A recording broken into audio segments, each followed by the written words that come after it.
So did you do the exercises? Did you create a few functions?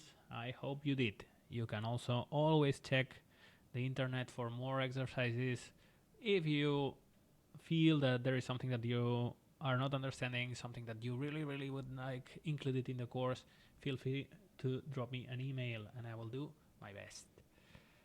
In the remainder of this session, which is not a lot, we will be going a little bit deeper into some more details about Python functions. We are going to speak first about how to pass arguments to functions, and so far we have been seeing that we can pass them by position. What do I mean by position? Well, when I define a function, and I'm going to call this pass me by position, so we know what we are doing, I'm giving it some parameter names, okay? And then when I call it and I give it some arguments, the arguments here coincide position by position with the parameters there. Okay, so let's try this. I said that the behavior that I have defined with this function is that I'm going to receive three things. The first one is going to be called A, the second one is going to be called B, and the third one is going to be called C, and then I'm going to just print them in order. Parameter A will be this thing, parameter B will be this thing, and parameter C will be this thing. And here I have defined arguments to give to A, B, and C. And so just to make it clear, I have defined first variable y, okay, that I'm using as argument here for my parameter C, okay, and variable x, I'm using it here as argument for parameter A. And finally, variable A, I'm using it here as argument for parameter B. So the names don't really matter. What matters in this case is the position. Whatever I receive first will be printed here, second and third. So I have passed, I was saying,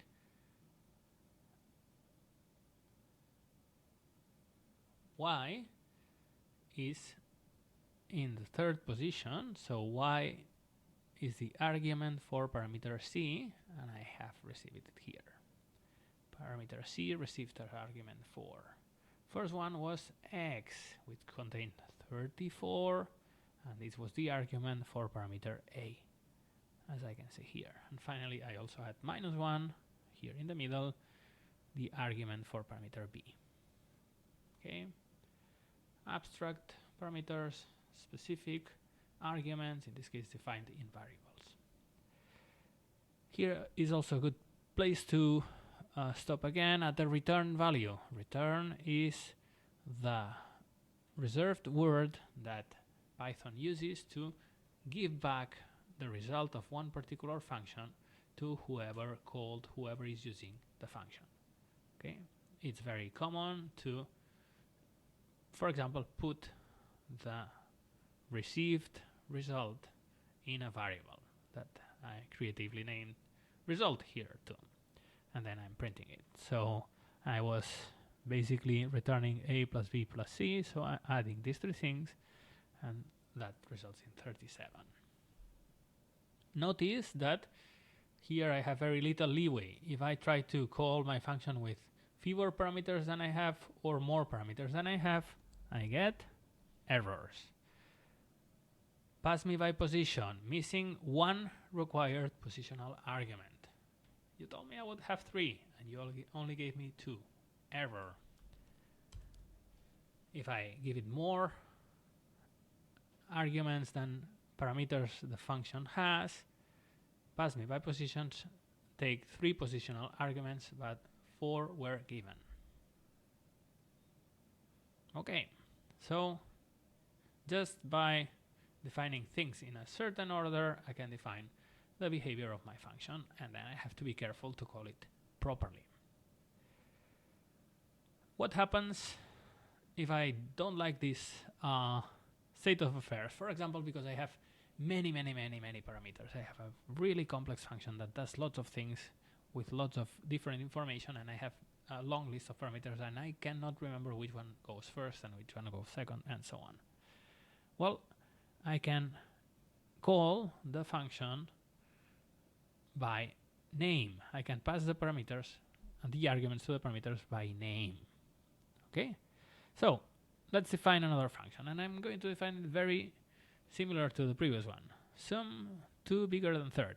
So I have defined again 3 parameters a, b, and c, printed their values, and then I'm returning something else. If a plus b are bigger than c, then I return true, and if a plus b are not bigger than c, then I return false. So this function is actually checking if the sum of the two first is bigger than the third. Okay, I might want to do that in some situations. But here, I don't want to just give my arguments to my parameters by position as I was doing before, but I want to do it by name. So I can invoke the name of these parameters. So in this case, c is going to be 10. Okay, and although it's in the first position, it's going to go to parameter c. And a is going to be 6. Here is in second, but it's going to go to the first parameter, and the third argument, which is b equals 3, is going to go to the second parameter. Okay, so by mentioning the name of the parameter, I'm directing the arguments to wherever I want to. Okay, so let's try that. By doing this, parameter a received argument 6. Everything was in second position, but I don't care because I passed my arguments by name. I mentioned the name of my parameters. Okay. We still need to be careful. If I don't define all my parameters, again, hey, you have told me about C and A, but you have not said anything about B. What's happening? Error. Okay. We could even mix the two ways to call parameters. We can pass some by position and some by name. For example, here I'm giving the first parameter, I'm giving it argument 6, so A is going to be 6, and then I'm switching the other two. C is going to be 10 and B is going to be 3. Okay, A is 6 by position and C is 10 by name, and B is 3 by name too. Okay, but I have to first give all of my position and arguments, and then I can start giving it also name arguments. I cannot do first name and then position, because otherwise it gets lost. Python gets lost and doesn't know where it is.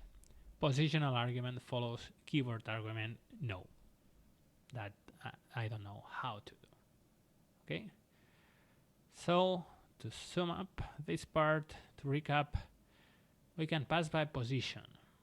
So you can use just the order of the definition of the interface of the function. That's easy. If you have many of them, or as we will see in a second, some of them have default values and you don't want to change those, then you can also pass them by name.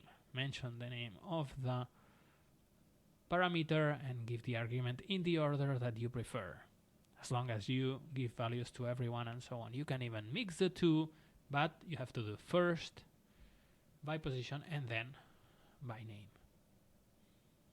By name, which passing by name, Python calls it keyword argument, because you mention the name of the argument as a keyword. Okay. Final thing for this session. Sometimes we don't want to define all of the arguments. Sometimes we will very rarely use some of the arguments of our functions. For example, very rarely or most of the times we will not use it, so we will give them default values. A very common example is having a Boolean value that's called verbose. When I'm coding, when I'm debugging, when I want to show someone how my function works, I will turn this verbose to true. And if that verbose is true, then my code will give many output on the screen, a lot of output on the screen. For example, in this case, I have a function that's called add3. It has 4 parameters, A, B, and C, which will do the actual work, and these verbose parameters. What do A, B, and C do? Well, I receive them and add them. I add the 3 of them. What does verbose do? It just prints the parameters so that I know that I have passed them correctly. Okay? This is very useful, especially now that you're learning to program, but after a while you will know how to pass parameters by position, by keyword, by name, and you will not need that anymore. So you can just come here and erase this part of the code, or you can plan ahead and just have this with a verbose argument, with a verbose value, that if you have it set to true, then it will print the value of your arguments on the screen, but if you set it to false, it will not. So for example, if I set it here, I have set my verbose argument by default to true, and this is what we are speaking about. I can set default values to some of my parameters by just adding this equals and the value that I'm using. Verbose is true by default, so here I'm calling add3 with 3 parameters and not giving it any value. Sorry, 3 arguments, and I'm not giving it any value for parameter verbose. Why? Well, I'm happy with the default value. And because the default value is true, then I am getting first the print and then the result. What happens if I do give the function a value for parameter verbose? Well, it takes it.